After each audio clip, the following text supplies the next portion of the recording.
জল্পনার অবসান। মোদির শপথ গ্রহণ অনুষ্ঠানে আসছেন পাক প্রধানমন্ত্রী নওয়াজ শরীফ।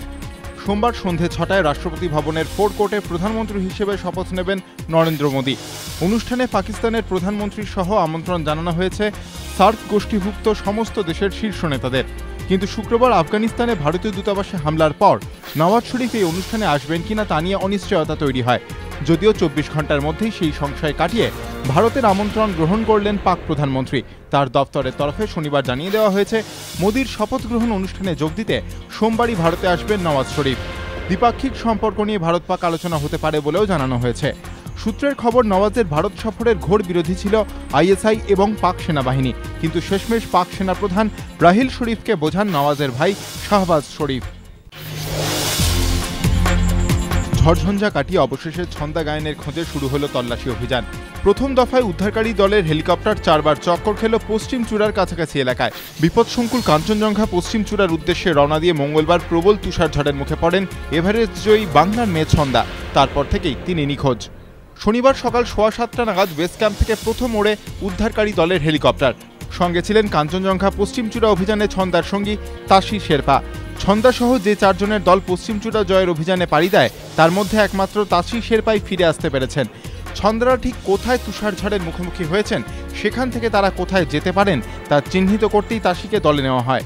পশ্চিম চূড়ার একেবারে কাছে পৌঁছতে পারেনি হেলিকপ্টার, তবে কাছাকাছি এলাকায় ৪ বার চক্কর দেয় উদ্ধারকারী দলের কপ্টারটি।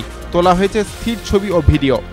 অন্যদিকে মুখ্যমন্ত্রী ছন্দার বাড়িতে যাওয়ার পর এদিন ছন্দার বাড়িতে ফোন করে পাশে থাকার আশ্বাস দেন রাজ্যপাল। শনিবার বেলা ১২টা নাগাদ প্রথম ছন্দার দাদাকে ফোন করেন এম.কে. নারায়ণন। গত বছর ইঞ্জিনিয়ারিং কলেজে ভর্তির জন্য র্যাঙ্ক কার্ড প্রাপ্ত পরীক্ষার্থীরাই ডাক পেয়েছিলেন কাউন্সেলিংয়ে। এবার বিধি বদলালো বোর্ড। জুনের শুরুতে প্রকাশিত হচ্ছে এবছরের জয়েন্ট এন্ট্রান্সের ফল। তাতে র্যাঙ্ক দেওয়া হবে প্রত্যেক পরীক্ষার্থীকে। যদিও কাউন্সেলিংয়ে ডাক তারাই পাবেন যারা প্রাপ্ত নম্বরের শর্ত পূর্ণ করতে পারবেন। উচ্চ মাধ্যমিকের ফল প্রকাশিত হবে এ মাসের শেষেই। তার কয়েকদিনের মধ্যেই জয়েন্টের ফল। সেই ফলেই র্যাঙ্ক কার্ড দেওয়ার সিদ্ধান্ত সমস্ত পরীক্ষার্থীকেই।